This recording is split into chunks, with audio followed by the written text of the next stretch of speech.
안녕하세요. 오늘은 청소년을 둔 부모님들이 꼭 알아야 할 청소년의 마음과 성장에 대한 이야기를 나눠보려고 합니다. 청소년기 자녀를 두고 계신 부모님들 요즘 어떠세요? 혹시 대체 왜 저러는 거야? 내 말을 전혀 안 듣는다니까요. 요즘은 말도 안 해요. 하며 속상하신가요? 사실은요, 대부분의 부모님들이 비슷한 고민을 안고 계세요. 청소년기는 부모도 아이도 서로에게 낯설어지는 시기입니다. 아이를 키우는 일이 점점 어려워진다고 느껴지는 시점이기도 하고요. 첫째로 청소년은 다시 태어나는 중입니다. 먼저 우리가 꼭 기억해야 할 사실 하나가 있어요. 청소년은 다시 태어나는 중이라는 점입니다. 사춘기에는 아이들의 몸과 마음에 정말 많은 변화가 일어나죠. 청소년 시기의 가장 큰 특징 중 하나는 신체입니다. 키가 쑥쑥 크고 목소리가 변하고 몸의 형태도 달라지기 시작해요. 겉으로 보이는 변화만이 아니라 뇌와 감정 조절 능력, 자기인식, 사회적 관계 등 아주 복잡한 변화가 동시에 일어나는 시기예요.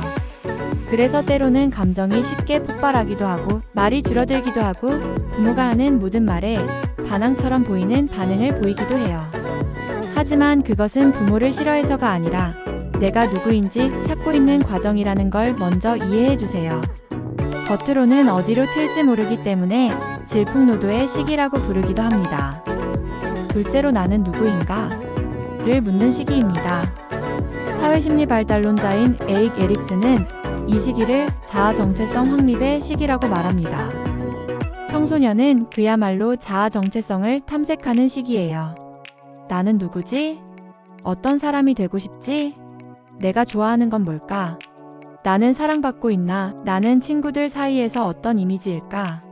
이런 질문들이 머릿속을 떠나지 않아요. 여기서 부모가 해줄 수 있는 가장 좋은 일은 답을 대신 주지 않는 것이에요. 어떤 길을 가야 하는지 대신 정해주는 것이 아니라 스스로 고민하고 선택해 볼 수 있는 기회를 주는 거죠. 물론 실수도 하고 시행착오도 겪겠죠. 그때 우리는 조용히 안전망이 되어주는 것, 그게 부모의 역할입니다. 셋째로 이 시기엔 친구가 전부입니다. 부모님들이 자주 속상해하는 이야기 중 하나가 있어요. 요즘은 친구 말은 그렇게 잘 듣더라.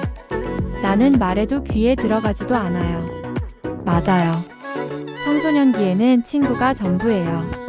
왜냐하면 이 시기 아이들은 자기 또래 집단 속에서 자신을 확인하고 싶어 하기 때문이에요. 자기를 알아가는 과정은 관계 속에서 형성됩니다. 나는 이 집단에서 어떤 위치일까? 나를 좋아해 줄까? 이런 고민이 많고 친구의 반응 하나하나에 민감해져요.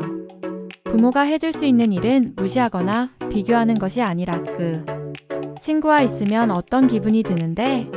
처럼 아이의 이야기를 물어봐 주는 거예요. 또래 관계가 건강하지 못할 경우에는 걱정도 되지만 섣부르게 그 친구랑 놀지 마라고 하기보다는 아이가 스스로 관계를 돌아볼 수 있게 돕는 것이 더 효과적입니다.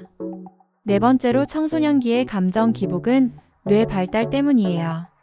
방금까진 웃고 있었는데 왜 갑자기 문을 쾅 닫고 들어가 버리지? 이런 경험 많으시죠? 청소년기의 뇌는 전두엽이 리모델링하는 시기입니다. 신체의 급성장과 함께 뇌도 함께 성장하게 되는데 이를 리모델링한다고 보면 됩니다. 리모델링을 위해서는 많은 재료들이 필요한데 더불어 변형계, 즉 감정의 뇌도 함께 활성화되기 시작하죠. 그러다 보니 감정의 기복도 함께 커지는 것입니다. 감정을 다스리는 전두엽은 아직 완전히 성숙하지 않았고 반면 감정을 유발하는 편도체는 아주 예민하게 반응하게 되는 거죠. 그래서 아이들은 자신도 왜 그랬는지 모를 만큼 감정을 폭발시키기도 해요. 이럴 때 부모가 감정에 휘말려 같이 반응하기보다는 그래, 지금은 말하지 않아도 괜찮아. 언제든 이야기하고 싶으면 말해줘. 이렇게 공간을 주는 것이 좋습니다. 시간이 지나고 아이가 진정되었을 때 조용히 이야기 나누는 게 훨씬 효과적이에요. 다섯째로 자율성과 독립을 원합니다. 마지막으로 가장 중요한 포인트 하나. 청소년은 자율성을 원하고 동시에 아직은 불안해요. 겉으로는 내버려둬. 알아서 할게. 하지만 마음 깊숙이에는 지지와 신뢰를 원하고 있어요.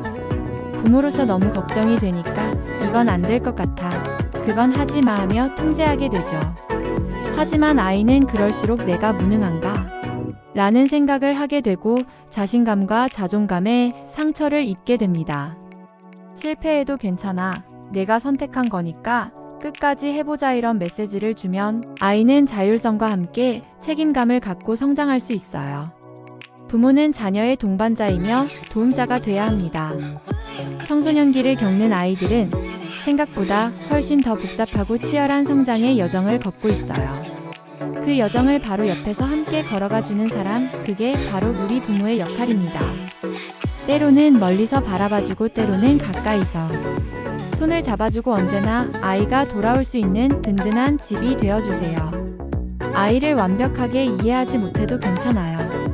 그저 아이가 내 편이 여기 있다고 느낄 수 있다면 그것만으로도 충분히 잘하고 계신 겁니다. 여러분의 구독과 좋아요는 저에게 큰 힘이 됩니다. 감사합니다.